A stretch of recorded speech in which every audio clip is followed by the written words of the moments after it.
Hey everyone, and welcome to This Explainer.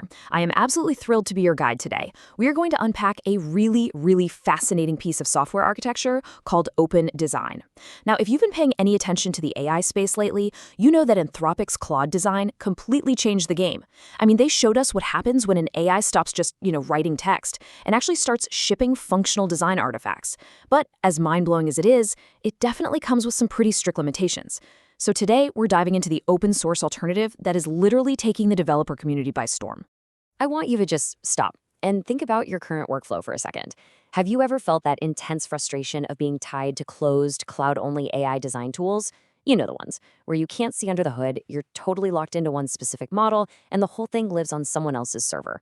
Well, what if you could get that exact same artifact-first model, where the AI builds prototypes, slides, and apps right in front of your eyes, but the whole thing is fully open source and running locally right on your own machine?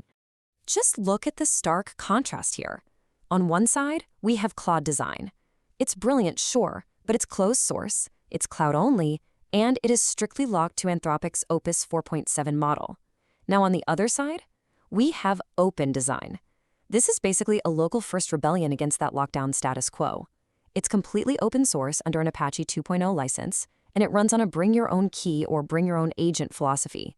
It completely liberates your workflow. So here is our roadmap for today. We're going to cover the Claude Design alternative, bring your own agent, skills and design systems, the anti-AI slop engine, which is just a great name, media generation and beyond, and finally, how to get started. Let's get to it. Okay, let's dive right into Section 1, the Claude Design alternative. So what actually is Open Design? Well, it's an Apache 2.0 license framework that you can easily deploy to Vercel or just run locally. But here is the absolute key distinction you need to understand. This is not just another thin AI wrapper. And crucially, it doesn't actually ship with its own AI agent. Instead, it delegates the heavy lifting of all those design tasks directly to the CLI tools you probably already have sitting on your laptop. It acts as this masterful orchestrator, seamlessly integrating with the environments developers already use every single day. Which perfectly transitions us to Section 2, bring your own agent. 12. That is a massive number here. Why?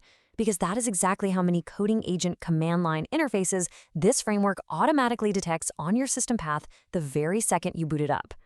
The local daemon basically scans your computer and finds tools you already know: Claude Code, Codex, Cursor, Gemini, Copilot, the list goes on. Whichever ones it finds, those instantly become your candidate design engines. It hooks into these existing agents over standard input/output or Studio, translating your requests into a wildly powerful, skill-driven workflow. You're no longer forced into one vendor's ecosystem, you can just swap between them with a single click. And hey, if you don't have any of these installed, no worries. There's an OpenAI-compatible proxy fallback, so you can just drop in any base URL and API key. Let's move on to Section 3, Skills and Design Systems. Straight out of the box, Open Design ships with 31 composable skills. Think of these as super-powered folders on your machine that tell the AI exactly how to build different types of artifacts. You can tell it to generate a full SaaS landing page, a really complex data dashboard, an interactive PM spec, or even a multi-screen mobile app prototype. It already knows the exact structural DNA required for each one of those. But as we all know, structure is basically nothing without style, right? So the framework also packs in 72 brand-grade design systems. We're talking about incredibly precise, deterministic design rules inspired by top-tier brands like Linea, Stripe, Vercel, Apple, and Notion. So do the math. 31 skills multiplied by 72 design systems, you are looking at over 1,300 unique combinations of capabilities and styles, all running natively on your machine.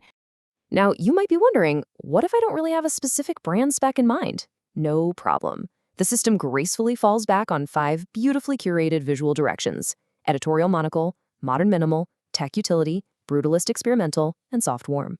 Once you pick one, the agent locks in deterministic OKL color palettes and highly specific font stacks.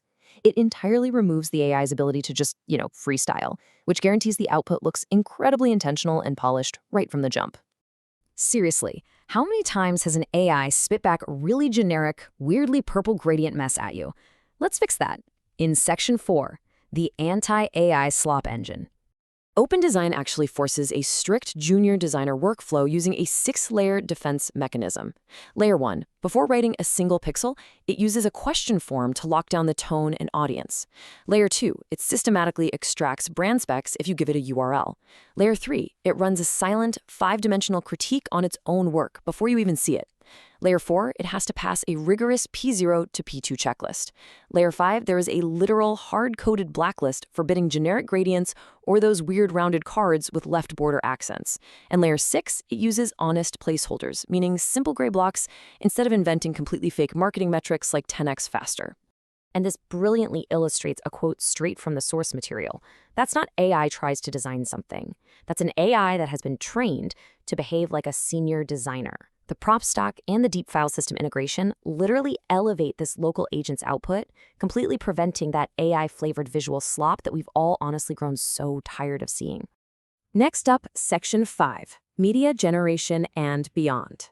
So the framework definitely doesn't just stop at user interfaces and code. The exact same chat surface that gives your HTML prototypes also drives incredibly rich media. You get image generation for posters using models like GPT Image 2, you get video capabilities, including really smooth 15-second cinematic text-to-video via Cdance 2.0. You get motion graphics through hyperframes. And yeah, you even get audio generation integrated right into the stack via XAI Grok. It is literally an entire creative studio, totally accessible from one local interface. And to make this huge features that actually easy to digest, it ships out of the box with 93 ready-to-replicate media prompt templates. You never have to stare at a blank canvas again. Whether you need an animated bar chart race, a punchy 30-second SaaS promo, or a moody editorial fashion still, you just grab a template, tweak the brief, and send it directly to the agent. It is that fast. All right, let's get into the practical stuff. Section 6, How to Get Started. So, when you're setting this up, API costs can obviously be a real hurdle, especially if you're hitting rate limits while iterating on complex designs. The sources highlight a really smart bring-your-own-key strategy. For example, instead of relying on the official Anthropic API with its super strict Tier 1 limits and sometimes tricky overseas payment barriers, developers are often turning to fully compatible API proxies. Platforms like APIY allow for unlimited concurrency and alternative top-up methods. And since Open Design relies on standard environment variables, switching your base URL over to a proxy is completely seamless. The actual local deployment is honestly shockingly simple. It's just 3 quick steps. Step 1. Git clone the repository. Step 2, run pnpm install to grab all your dependencies. Step 3, execute pnpm tools dev run web. That's it. The local daemon boots up, auto-detects all your CLI agents, and even sets up a SQLite database completely automatically in the background to handle your persistent data. Zero complex configuration required.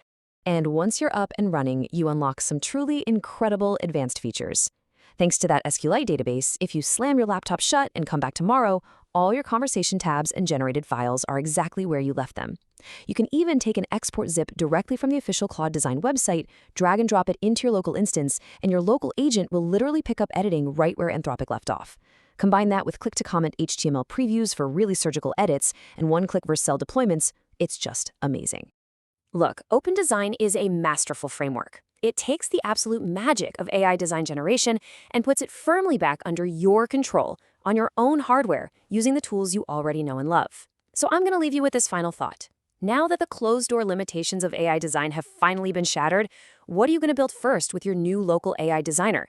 Go check out the GitHub repo, fire up your terminal, and have some fun building. Thank you so much for hanging out with me for this explainer. See you next time.